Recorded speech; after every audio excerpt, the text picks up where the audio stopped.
Hey friend, and welcome back to Christian Podcasting Secrets.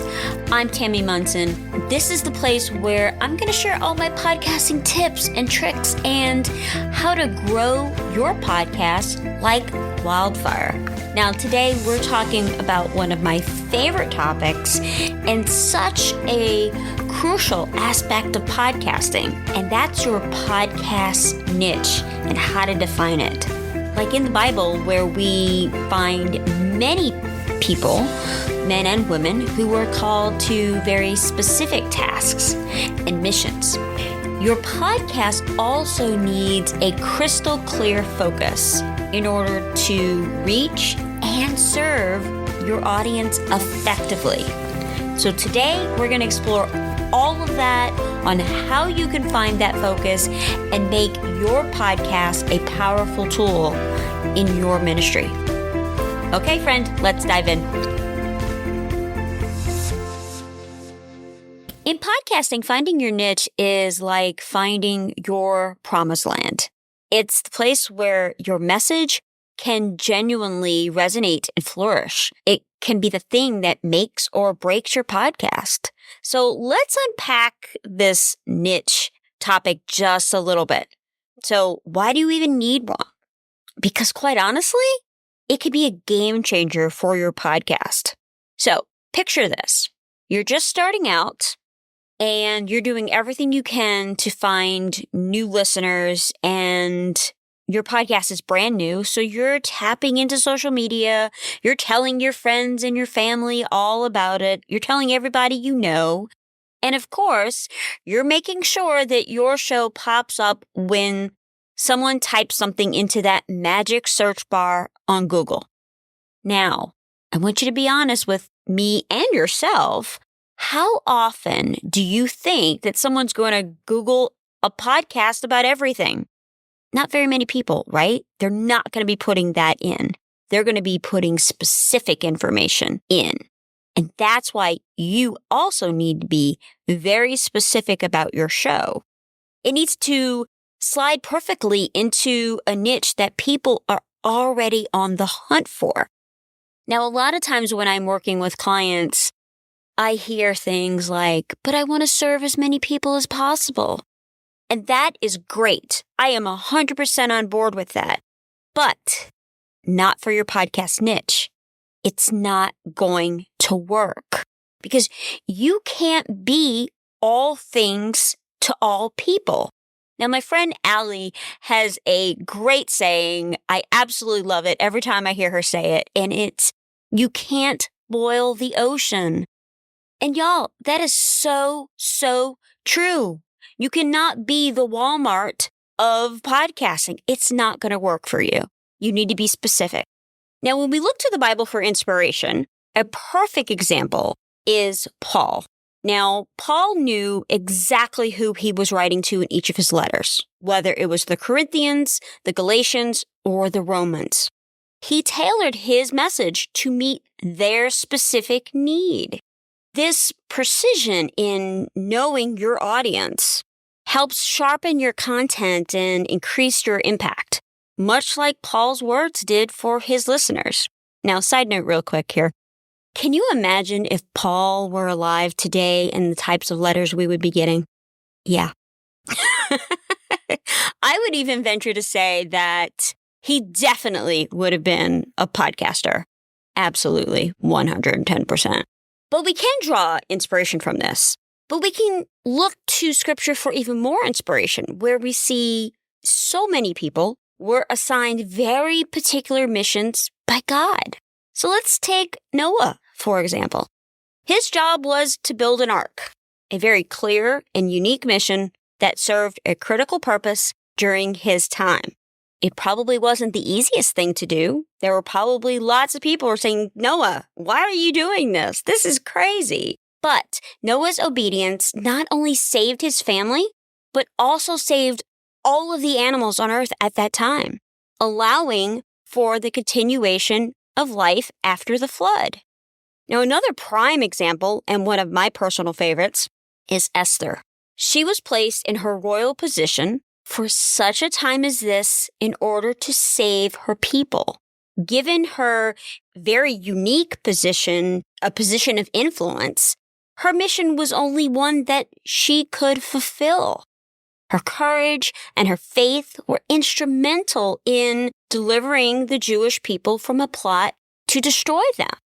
Now, friend, these biblical stories and so many others out there, what they do is they encourage us to seek that clarity in our mission and defining our niche. They remind us that like Noah and Esther and all the other ones, we have a unique role to play in God's grand design.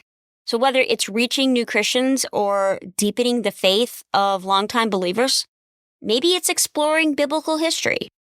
Each niche serves a distinct and invaluable purpose in God's kingdom. Now, as you think about these stories, I want you to consider your own calling. Ask yourself, what specific task has God equipped and called me to through this podcast? All of our missions are valuable and important. Maybe we just don't see it at the time. By understanding and embracing this specific task, your podcast can become a powerful tool in advancing His kingdom. So I want you to seek His guidance and His clarity. Let your podcast spread like wildfire. So let's look at how to identify your niche. Now, of course, we kick off every new idea, every new step with a solid foundation, and that's prayer. It's not just a routine that we do. It should be where it all begins. So what I want you to do is set aside some regular quiet time dedicated solely to seeking God's direction on this. It's not just about talking to God, because we also need to be listening too. Sometimes we talk too much and we don't do enough listening, whether it's talking to the Lord or in our everyday life. So spend some time thinking about the scriptures that really speak to your heart about calling and service, because it's these moments that will keep you grounded and focused on the much bigger picture. Now, in Jeremiah 33:3, it says, "Call to me and I will answer you and will tell you great and hidden things that you have not known." Now, I just love that verse. It's almost like God's personal invitation to ask for the clarity. So don't skip this step. Make sure that you're inviting God into the process and watch how He reveals these hidden gems to you. You know, I've shared my story about how I kind of got called to do this. And one of the things that I was praying about before I even went to Blissdom in 2019 was, what am I supposed to do next? My daughters are grown. What was I going to be doing? Where should I put my focus at? And He answered me in a very, very big way. Didn't give me all of it at the time, but He's continuing to show me that. And this particular strategy with prayer and reflection is something that I do at least 3 times a week. Okay, now let's look at analyzing your passion and your skills to find that sweet spot. This is the time where we're going to do a little soul searching. Now, depending on your Enneagram number, you may not like this part, but I want you to do it anyway. So I want you to think about what gets you excited. What are you passionate about, like truly passionate about? What are you really good at? This, friends, is where the magic happens. So here's what I want you to do. Grab a pen and a piece of paper or your favorite note-taking app, whatever one you prefer, and start making lists based on those questions. What gets you excited? What are you good at? What are you passionate about? Maybe you have a passion about horses. Maybe you have a passion about sharing the challenges of living with a chronic illness with newly diagnosed people. What topics light you up under that passion?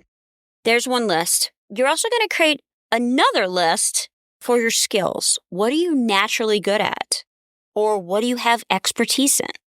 Now, you don't necessarily have to have a certification or education background in any of this. It could be something that you've volunteered for years. It could be something that you've personally experienced. It could be where you're talking about your life experience, your story of parenting a special needs child and helping others in order to do that. Then I want you to look at where these two lists intersect. What's that sweet spot? Because that is most likely where your niche is going to be hiding. One of the things that I like to do when I'm creating any kind of new things, and I do this particular strategy whenever I'm creating something new, whether it's for wildfire or any of the other things I'm passionate about, is I use mind mapping. Now, if you've never done it, it's kind of like brainstorming, but it's visual. I'm a very visual person. I need to be able to see it all kind of laid out in front of me, and then I can see where the patterns and the gaps are and all those things. But basically, you're visually mapping out your passion and your skills, and then you see where they connect.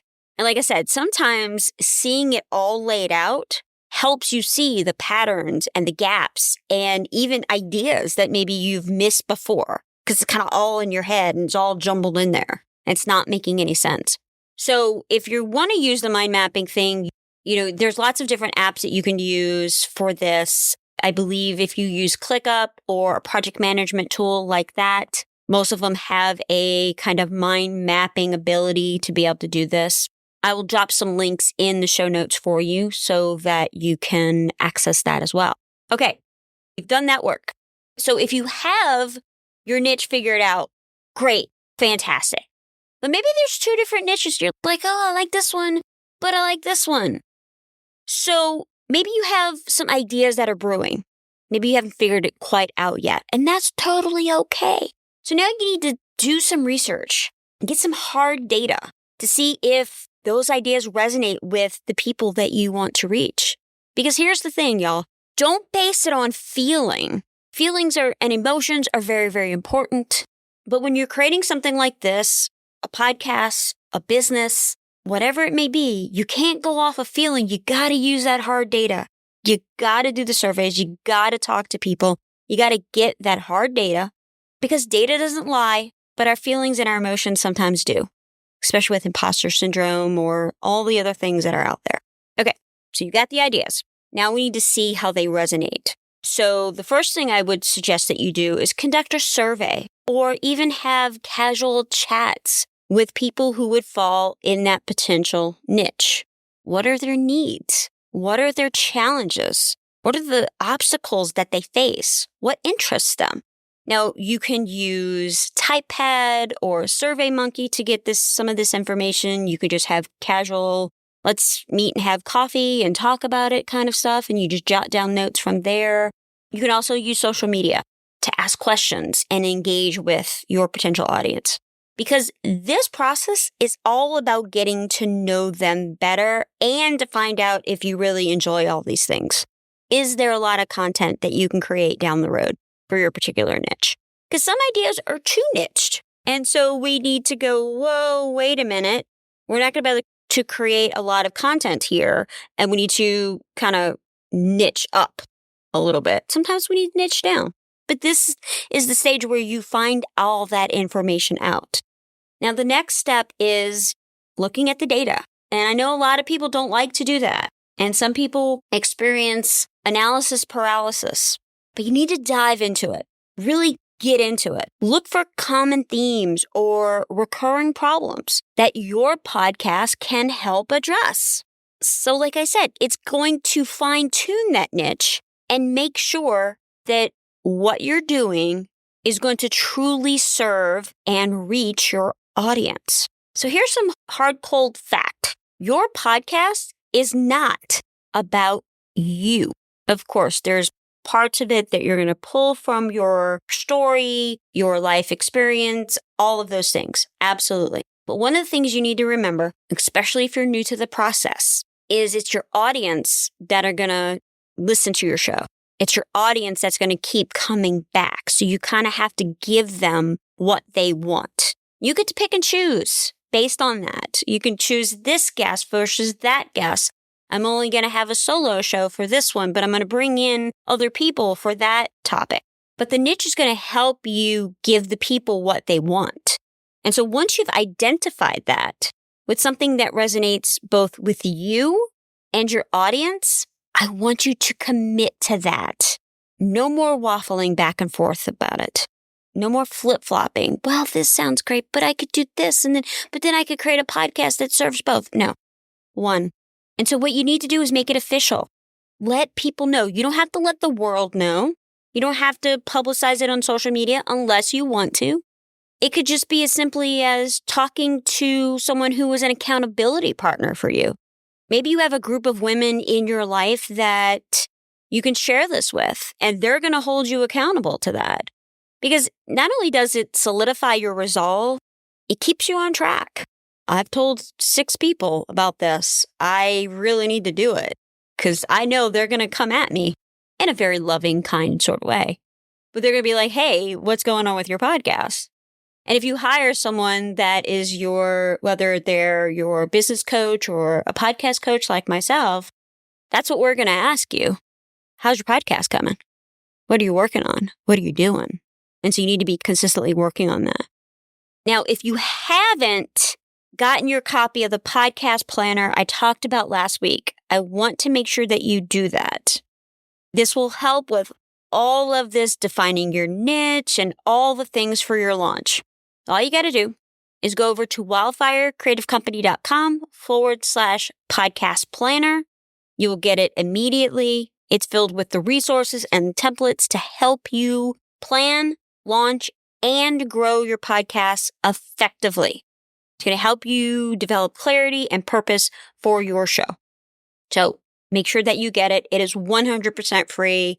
All I ask you for is your first name and your email address, and that's it. So friend, as we close out our time together today, I want you to remember that finding your niche is more about narrowing your focus. It's about amplifying your impact.